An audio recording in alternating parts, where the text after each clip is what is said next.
Started young with a beat in my bones, strings in my hands, and a heart full of tone.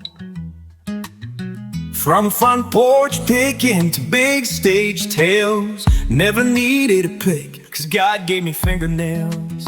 I don't need a pick. The news hits like a gut punch. A teenage girl full of life, raped and murdered, her body found in a desolate alley. Her family stands at a candlelit vigil, their faces etched with grief, voices cracking as they whisper, "Why, God? If you're good, how could you let this happen?" This is the problem of evil, not a textbook debate, but a raw, bleeding wound. Welcome to this week's podcast, where we're wrestling for hope in the face of such darkness. My theology, Ongoing Sovereignty Theology, sees God as the I Am of Exodus 3:14, alive in this moment alone. Time isn't his chain, it's his creation, a stream of moments measuring his eternal now. Before creation, he was. When he spoke in Genesis 1, time began. He knows every possible path of every choice that murderer made, every tear that family sheds but doesn't fix most outcomes, honoring our freedom. Evil, like this horror, isn't his script.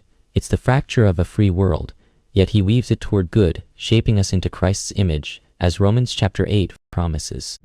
I'm joined by Augustine of Hippo, whose insights on evil echo through history, and Jonathan Edwards, whose fire for God's glory burns bright. Augustine, kick us off. How do you explain this family's pain and God's role in such evil? Mike, the anguish of that family stirs my soul, as I mourned human brokenness in Confessions. Evil is not God's creation, for Genesis chapter 1 verse 31 declares all he made was very good. It is a privation, a turning from the good, like a tear in a radiant tapestry. The murderer's act, born of corrupted desire, echoes the fall in Genesis 3, where free will, God's gift, was twisted. This freedom lets us love God truly, but its misuse births such atrocities. God's eternal now sees all time at once, as Psalm 145:9 sings of his mercy over all. His foreknowledge of this crime didn't cause it, he permitted it, weaving it into his redemptive plan. How do you account for this evil, Mike, if God is bound to the present, knowing only possibilities? That's a fair question, Augustine, and I'll touch on it briefly before digging deeper. I see God as present, not bound, engaging each moment with vast knowledge of all possibilities, not a fixed future, so he can respond to human choices without scripting them. But let's unpack your view first. Your tapestry image is vivid, and I want to hear more.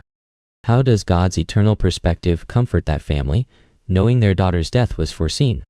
What do you think, Augustine? Mike, your present God intrigues me, and I'll return to it. For that family, God's eternal now offers hope, not despair. In City of God, I teach that foreknowledge doesn't cause evil. God sees the murderer's act, as a poet knows a poem's end, yet the words are ours. Psalm 139:4 says he knows our speech before we speak, yet we choose. Their daughter's death, though foreseen, flows from human sin, not God's will, as Romans chapter 8 verse 2021 speaks of creation's groan. God permits it, like Job's trials, Job chapter 42 verse 12. For ends we can't fully grasp, perhaps refining faith or revealing justice. Their pain finds meaning in his eternal plan, where even evil serves redemption. Edwards, your view of God's decree is bolder. How do you see this tragedy? Augustine, Mike, this murder kindles holy indignation, yet it serves God's sovereign purpose. In Freedom of the Will, I teach that God's absolute sovereignty ordains all for his glory. As Isaiah chapter 46 verse 10 declares, he works all according to his purpose. This crime, though heinous, is within his decree, displaying his justice and mercy. As Romans chapter 9 verse 14-18 shows his power over vessels of wrath and honor. Human freedom exists, but it's subordinate to God's will, directing even sin to his ends. That family's pain glorifies God, perhaps awakening souls to eternity. Mike, your present-only view seems to limit his dominion. Augustine, foreknowledge lacks decree certainty. How do you see God governing this evil? Edwards, your passion for God's glory is powerful. Augustine, your poet analogy paints a picture. But let me clarify why my view doesn't limit God, especially on time and freedom, since it's central to this. When God created time in Genesis 1, he didn't step into a future or fix a script. Time measures his eternal now, like a river of moments he flows in, not a road stretching forward. He's the I am, present alone, with authority to control all but choosing to decree only some, like Christ's cross or Israel's call, leaving vast possibilities open. This gives created beings, like that murderer or us, real autonomy, as Romans chapter 3 verse 23 shows. We all sin freely, none deserving his goodness. Yet God rules dynamically, weaving our choices for Christlikeness, per Romans chapter 8 verse 29, not our wants. That murderer's act wasn't decreed or foreseen as fixed. It was a free fracture God grieves, as Psalm 34:18 vows. He's near the brokenhearted. Edwards, doesn't your decree make God the author of this evil? Augustine, doesn't foreknowledge make it inevitable? What do you both think?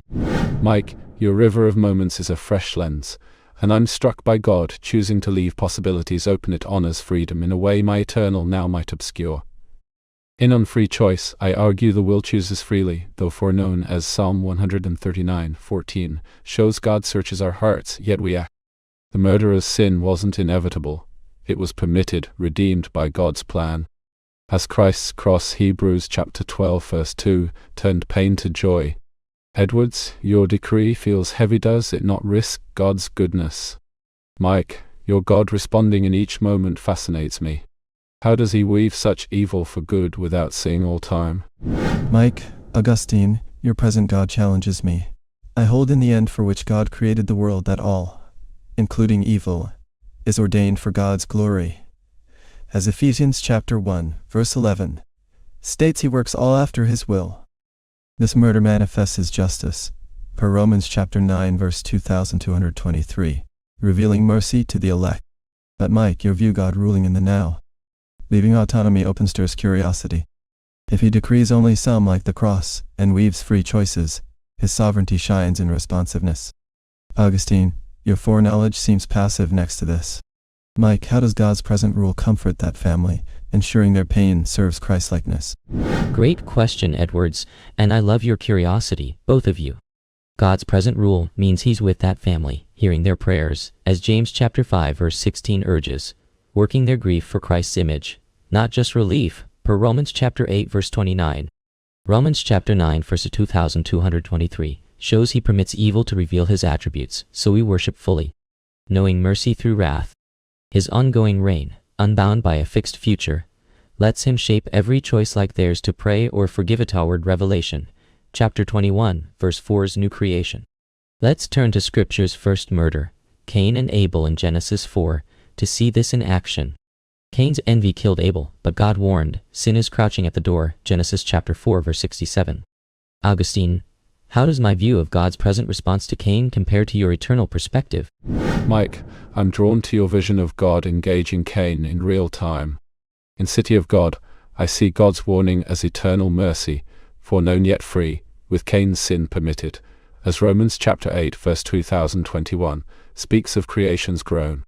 But your view God as the I am, responding moment by moment, like Jonah chapter 3 verse 10's relenting casts new light. In Genesis chapter 4 verse 9, when God asks, where is Abel? It's not ignorance but a present invitation to confess, as Psalm 34:18 shows his nearness to the broken. The curse and mark, Genesis chapter 4 verse 10-15, tailor justice and mercy to Cain's heart. The knowledge to do this for every soul, as Psalm 139:14 describes, is vast. Edwards, doesn't this magnify God's care beyond a decreed plan? Augustine, Mike, I'm stirred. In freedom of the will, I see Cain's act ordained for God's glory, as Isaiah chapter 46 verse 10 states. But Mike's God present in each moment, knowing all possibilities, as Psalm 139:14 details, responds with care that humbles me. Genesis chapter 4 verse 15's mark on Cain shows mercy tailored to his sin, aiming for redemption. Like Romans chapter 8 verse 29's Christlikeness. The vastness of God's knowledge, seeing every creature's path, surpasses my decrees. Augustine, how does this present care, clearer than our own sight per Isaiah chapter 55 verse 89, deepen our view of that family's grief? Edwards, Mike, I'm in awe. My eternal now feels distant compared to this God, present in every cry, as Genesis chapter 4 verse 10's blood and that family's tears show. Psalm 34:18's nearness, with Psalm 139's knowledge, paints a God who sees each need far beyond our limits, as Isaiah chapter 55 verse 89 humbles us. Mike, for that family, how does God's vast knowledge shape their pain, knowing their needs better than they? Augustine, your awe captures it.